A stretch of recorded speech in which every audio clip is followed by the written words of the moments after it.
Taste the Daily. Arulmurugan sir சொல்ற மாதிரி இந்த பூஜா காலம் இந்த தேர்தல் தான் இந்த ஜிடிபி வீழ்ச்சிக்கு காரணமா? அவங்க என்ன சொன்னாங்க ஆரம்பத்துல இருந்து சொன்னது, சார் வந்து சொன்னது எலெக்ஷன் அதனால குறைஞ்சிச்சுன்னாங்க. ஆனா ஏப்ரல் மே ஜூன் இந்த காலகட்டத்தில் 6.7 இருந்தது. அதான் முக்கியமான விஷயம். இவர் சொல்றது வந்து உண்மைக்கு மாறான தகவல் தான் சொல்றது. மார்ச்சோட எஃபெக்ட் இல்ல அவர் சொல்றது கரெக்ட் தானே. இல்ல நம்ம மறுபடியும் என்ன நேரத்துல சொல்லிக்கிறோம் பேசணும். ஜனவரி டு மார்ச் இல்ல ஏப்ரல் வரும். ஒரு நிமிஷம் இல்ல என்ன தப்புன்னு சொல்றதுக்கு அதுக்கு அவரோட கருத்து கவர்மெண்டோட இல்ல கவர்மெண்டோட புள்ளி விவரம் என்ன சொல்லுது? ஏப்ரல் மே ஜூன் காலாண்டில் 6.7% மொத்த உள்நாட்டு உற்பத்தின்னு சொல்லுச்சா இல்லையா? அப்போ எலெக்ஷன் போது எப்படி குறைஞ்சது அப்படின்னு சொல்ல முடியும்? உள்நாட்டு உற்பத்தி குறைஞ்சது. ஆனா எலெக்ஷன் முடிஞ்சதுக்கு அப்புறம் தான் இந்த 3 மாசத்துல July August September after election இந்த மைனாரிட்டி பிஜேபி கவர்மெண்ட் வந்ததுக்கு அப்புறம் தான் மொத்த உள்நாட்டு உற்பத்தி குறைஞ்சிருக்கு. அப்போ நான் அதை தான் சொல்றேன், நீங்க வந்து கவர்மெண்ட் கொடுத்திருக்கிற ஸ்டாட்டிஸ்டிக்ஸ் இது, நான் சொல்லல. அந்த ஏப்ரல் மே ஜூன் காலாண்டுல மொத்த உள்நாட்டு உற்பத்தி 6.7% இருந்ததுன்றது கவர்மெண்டோட ஸ்டாட்டிஸ்டிக்ஸா இல்லையா? அப்புறம் ஏன் நீங்க வந்து எலெக்ஷன் வந்து மேல நடந்தது சார், நீங்க என்ன அதுக்கப்புறம் எலெக்ஷன்? ஆமா அவரோட கருத்து வாங்கிக்கோங்க, அப்புறம் நீங்க பதில் பேசுங்க. இது முதல் பாயிண்ட். அதுக்கப்புறம் பாத்தீங்கன்னா இந்த 5.4 ஏன் வருது? சார் சொன்னாங்க உக்ரைன்ல வார், கல்ஃப் கண்ட்ரீஸ்ல வார் அப்படின்னு சொல்றாங்க இல்லையா?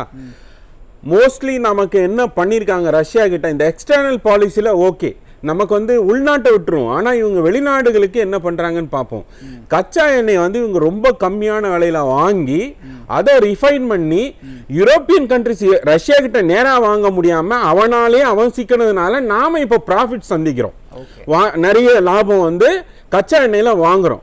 அப்போ நமக்கு வந்து மலிவான விலையில கச்சா எண்ணெயை வாங்கிட்டு இன்னைய வரைக்கும் நீங்க பெட்ரோல் பிரைஸ் டீசல் பிரைஸா வந்து எங்கேயாவது குறைச்சிருக்க மனசாட்சியோட பேசணும். யார் பேசணும்?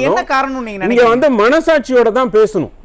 அரசியல் சார்பா பேசக்கூடாது, மக்கள் சார்ந்து பேசணும். யார் பேசினாலும் இந்த கச்சா எண்ணெய் விலை பெருமளவு குறைஞ்சதுக்கு அப்புறமும் $90 $100 இருந்தது, $60 $70 வந்த போதும் கூட நீங்க மக்களை பத்தி சிந்திக்கவே இல்லை.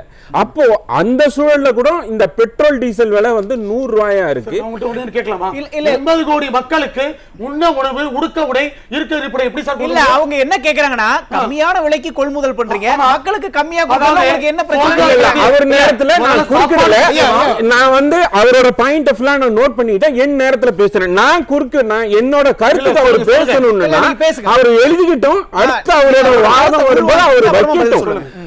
ரெண்டாவது, இந்த கச்சா எண்ணெய் விலையை வந்து நீங்க வந்து குறைஞ்சதுக்கு அப்புறமும் நீங்க பெட்ரோல் டீசல் விலையை குறைக்காதனால அப்போ ஆட்டோமேட்டிக்கா வந்து உங்களுக்கு வந்து பிரைஸ் ரைஸ் வந்து ஆயிட்டே இருக்கு. நீங்க ரைஸ் வந்து சார் சொன்னாங்க, நான் வந்து 800 ரூபா 900 ரூபாய்க்கு வாங்கின ரைஸ் வந்து இன்னைக்கு 1700 ஆயிருச்சு. நீங்க ஒரு உண்மையை நீங்க நல்லா புரிஞ்சுக்கணும். கார்லிக் வந்து பாத்தீங்கன்னா கான்ஸ்டன்டா 4 மந்த்ஸா எந்த ஒரு வெஜிடபிளும் பாத்தீங்கன்னா வெஜிடபிள் மார்க்கெட்ல வரும் இந்த கார்லிக். என்ன காரணம்? 400 ரூபா 500 ரூபா இப்ப வரைக்குமே அது ஹைலே இருக்கு. இதுக்குள்ள யார் விளையாடுறா? இதை என்னைக்காவது இந்த அரசாங்கம் பார்த்திருக்கா? யார் விவசாயி வந்து நேரா விக்கிறானா மார்க்கெட்ல? என்ன நடக்குது இதுக்குள்ள? அதாவது பின்னணி என்னன்னு மக்களுக்கு சொல்லுங்க. என்ன நடக்குது அப்படின்றது மக்களுக்கு நல்லா தெரியும். இதுல வந்து முதலீடு போடுற பெரிய நிறுவனங்கள் வந்து பூண்டை வாங்கி பதுக்கி, இந்த கார்லிக்கை வாங்கி பதுக்கி, அவன் வந்து அந்த வெயில் இந்த கிளைமேட்ல வந்து பாத்தீங்கன்னா லாஸ்ட் டைம் ஃபுல்லா கிளைமேட் இவங்க எல்லாம் பதுக்கிட்டு செயற்கையா ஒரு டிமாண்டை உருவாக்குறாங்க மார்க்கெட்ல. இந்த டிமாண்டை உருவாக்கி மக்கள்கிட்ட வந்து விலை ஏற்றி இவங்க வித்துக்கிட்டு இருக்காங்க. இன்னைய வரைக்கும் இதனுடைய உண்மை நிலவரம் என்னைக்காவது அரசாங்கம் நீங்க வந்து ஆனியன் வந்து டெல்லியில விலை ஏறிச்சுன்னா உடனே வந்து டெல்லியில மட்டும் கவனிக்கிறாங்க. அந்த ஆனியனை வந்து பிரைஸ் ரைஸ் நம்ம கம்மியா வைக்கணும். டொமேட்டோ டெல்லி கேபிட்டல்னு வரும்போது அது பெரிய ரிஃப்ளெக்ஷன் ஏற்படுத்தும் அப்படின்றதுனால இவங்க அங்க ப்ரிஃபரன்ஸ் கொடுக்கறது என்டையர் இந்தியாவுக்கு தானே கொடுக்கணும். நீங்க growthன்னு பாத்தீங்கன்னா சார் வந்து அமெரிக்கா, ஆப்பிரிக்கன் கண்ட்ரீஸ், யூரோப்பியன் கண்ட்ரீஸ்லாம் சொல்றாங்க. நீங்க அங்கெல்லாம் பார்க்காதீங்க. ஒரு நேஷன் இந்திய நாட்டினுடைய எல்லா மக்களும் சமம் அப்படித்தானே நீங்க பார்க்கணும். ஏன் என்டையர் இண்டஸ்ட்ரீஸ் ஃபுல்லா ஏன் குஜராத்துக்கு நீங்க எடுத்துட்டு போகணும்? என் கேள்வி ஒண்ணுதான். சிப் இண்டஸ்ட்ரி தமிழ்நாட்டுக்கு வந்தது, அந்த தமிழ்நாட்டுக்கு அந்த சிப் இண்டஸ்ட்ரி வந்துச்சுன்னா எத்தனாயிரம் பேர் வேலைக்கு வந்திருப்பாங்க. அதே நீங்க வந்து குஜராத்துக்கு எடுத்துட்டு போகணும். இந்த மக்கள் இந்திய நாட்டு பிரஜை தானே. உங்க முதலமைச்சர் திறமையா இருக்காரு.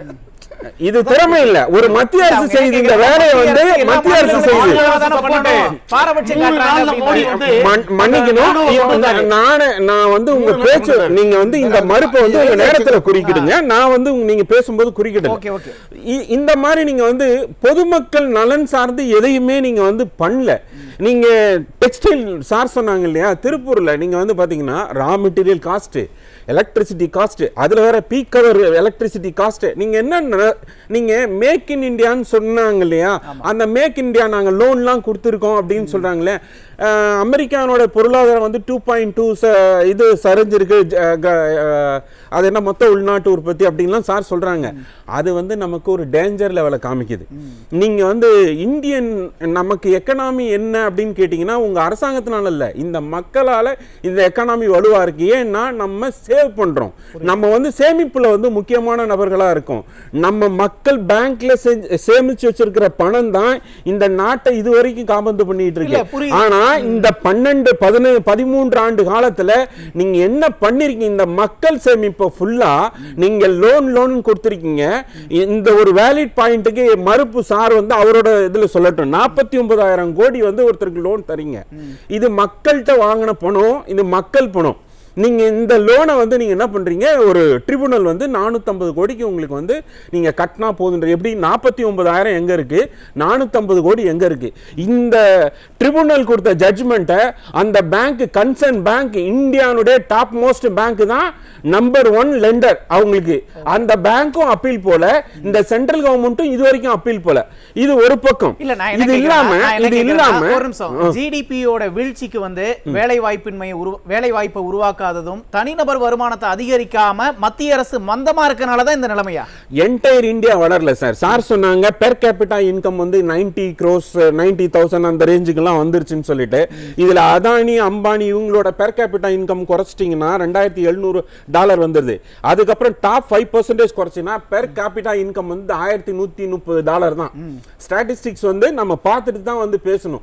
நீங்க 83 போடுங்க, 84 இல்ல, நான் நீங்க பேசும்போது நீங்க இது இந்த முறையில வந்து இவங்க எப்பயுமே வந்து பாத்தீங்கன்னா கார்ப்பரேட்டுக்கான அரசாங்கமா இது இருக்கிறதுனால தான் இங்க வந்து என்டையர் இந்தியாவோட டோட்டல் இண்டஸ்ட்ரீஸ், இந்த உற்பத்தி துறை ஏன் சரியுது அப்படின்னு கேட்டீங்கன்னா 2 இண்டஸ்ட்ரி வளருது. டெலிகாம் இண்டஸ்ட்ரி வளருது அப்படின்னு கேட்டீங்கன்னா 2 தனிநபர்கள் வளர்றாங்க. இதுல வந்து டெலிகாம் இண்டஸ்ட்ரியில வளர்ந்து 2 பேர் சம்பாதிக்கிறதுனால பெர் கேபிட்டா இன்கம் உயர்ந்துச்சா? கிடையாது. பெர் கேபிட்டா இன்கம் இல்ல, பெர் கேபிட்டா எக்ஸ்பெண்டிச்சர் தான் உயர்ந்திருக்கு. ஏன்னா ஒரு குடும்பத்துல ஒரு எவ்ரி மந்த் நீங்க 1000 rupees இந்த டெலிபோனுக்காகவே நம்ம செலவு பண்றோம். அப்போ மக்கள்கிட்ட வந்து இந்த அத்தியாவசியம் எது நம்ம உணவை வந்து குறைச்சிக்கிட்டோம், தேவையில்லாத செலவு நமக்கு ஜாஸ்தி ஆகி போச்சு. அப்போ வந்து நீங்க உணவு பொருளோட விலை வந்து ஜாஸ்தி ஆகிட்டே போகும்போது என்ன பண்றான், ஏன் டிமாண்ட் வரல அப்படின்னு கேட்டீங்கன்னா நீங்க ஒரு பிரைஸ் ரைஸ் ஆயில் வந்து பாத்தீங்கன்னா 3 மாசத்துக்கு முன்னாடி இருந்ததை விட இன்னைக்கு வந்து பாத்தீங்கன்னா near about 45 to 50 rupees per liter ஏறி இருக்கு. பேசலாம், அடுத்த சுற்றுல பேசலாம். ஒரே ஒரு செகண்ட் இத மட்டும் முடிச்சேன். அப்போ எசென்ஷியல் கமோடிட்டிஸ் ஆஃப் டெய்லி நம்ம வந்து ஒரு நாள் பயன்படுத்துற பொருளுக்கு வந்து விலை வந்து ரொம்ப ஜாஸ்தி ஆனதுனால இவங்க பயன்படுத்துற அளவு இருக்குல்ல, இந்த ஆயில் எல்லாமே பயன்படுத்துறதெல்லாம் குறைச்சிக்கிட்டாங்க. ஈவன் வெஜிடபிள் கூட குறைச்சிக்கிட்டாங்க. பேசலாம், நம்ம அடுத்த சுற்றுல பேசலாம். அருள்முருகன் சார், உங்களோட இறுதி கருத்து. இப்போ இந்த ஜிடிபி வீழ்ச்சி அப்படிங்கிறது விலைவாசி உயர்வுக்கு வழி வகுக்குமா? கண்டிப்பா. இன்னும் கூட வந்து ஜிடிபி வந்து வளர்ச்சி அடைந்தா நம்மளை விட சந்தோஷம். ஏன்னா நம்ம உள்நாட்டுல தானே இது வளர்ச்சி, நம்ம மக்கள் தானே வளர்ச்சி அடைய போறாங்க. யாருமே வந்து நாம வந்து வளர்ந்தா வந்து யாரும் வருத்தப்பட போறதில்ல, வளர்ந்தா சந்தோஷம். நம்ம வளரணும் அப்படின்றத நம்மளுடைய எண்ணமா இருக்கு.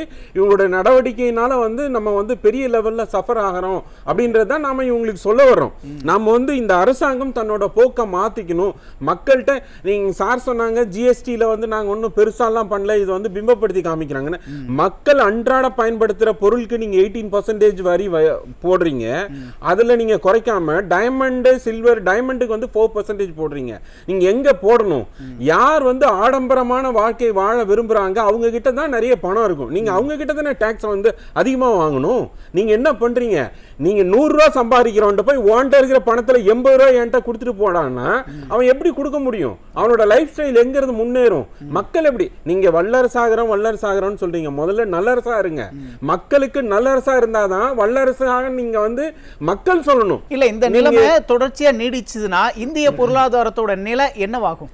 ஆமா, நீங்க இந்திய பொருளாதாரம் மிகப்பெரிய அபாயத்துல இருக்கிறது ஆர்பிஐ ஒத்துக்கிட்டாங்க. நீங்க புள்ளி விவரம் ஆர்பிஐ சொல்லிருச்சு. நீங்க பர்சனல் லோன் வாங்குற பீப்புள்ஸ் எல்லாம் என்ன பண்றாங்கன்னு கொஞ்சம் மானிட்டர் பண்ணுங்க. நாளைக்கு வந்து பெரிய சங்கடத்துல வந்து நம்ம மாட்டிக்குவோம்னு சொல்றாங்க. இல்ல இன்னொரு விஷயம் சொல்றாங்க, இந்த லோன் வங்கிகள் வந்து ஆர்பிஐ வந்து இந்த இன்ட்ரெஸ்ட் ரேட்டை குறைச்சா கூட இந்த ஜிடிபி வந்து ஓரளவுக்கு தக்க வைக்கலாம் அப்படிங்கிற மாதிரி சொல்றாங்க பொருளாதார வல்லுநர்கள். நீங்க வந்து இன்னொரு முக்கியமான விஷயம், இந்த லெண்டிங் பண்றதுல வந்து பாத்தீங்கன்னா கார்பரேட்டுக்கு 450 கோடி ரூபா ஒரு கட்டினா போது 49,000 கோடிக்கு அப்படின்னு சொல்றாங்க. ஆனா அடித்தட்டுல ஒருத்தர் ஒரு மிடில் கிளாஸ் போயிட்டு ஒரு லோன் எடுக்கிறாரு. அவர் சேலரி சர்டிபிகேட்டை வச்சுட்டு சேலரி சர்டிபிகேட்டை டிபெண்ட் பண்ணி தான் நீங்க ஒரு லோனை தரீங்க. லோன் தந்துட்டு அதுக்கு ஒரு இஎம்ஐ ஃபிக்ஸ் பண்றீங்க. ஆனா நீங்க என்ன பண்றீங்க? 6 மாசத்துக்கு அப்புறம் மத்திய அரசு வந்து இந்த ஆர்பிஐ வந்து ரெப்போ ரேட் ஏத்துனதுக்கு அப்புறம் நீங்க லோன் அமௌண்டோட இஎம்ஐ வந்து 5,000 ரூபாய் வரைக்கும் ஏத்துறீங்க வித்தின் ஷார்ட் பீரியட்ல. அப்போ நீங்க அவர் சேலரி சர்டிபிகேட் வச்சு தானே லோன் தரீங்க. அதுல தானே நீங்க லோன் அமௌண்ட் ஃபிக்ஸ் பண்றீங்க. நீங்க 5,000 ரூபாய் ஏத்துனா அவன் எப்படி கட்டுவான்? அவனோட டெய்லி எக்ஸ்பெண்டிச்சர் மீட் எப்படி பண்ண முடியும்? இங்கதான் பிரச்சனை. மக்கள்கிட்ட தேவை ஏன் குறையுதுன்னா அவன் தன்னோட வயித்தை சுரிக்கிறான். அவன் வாங்கின கடனுக்காக இக்கட்டுல நீங்க அவனை கொண்டு வந்து நிறுத்துறீங்க. ஒண்ணு வீட்டை விட்டுட்டு போ, இல்லன்னா நீ ஆளே போயிரு. இப்படிதான் நீங்க அரசாங்கம் பண்றீங்க.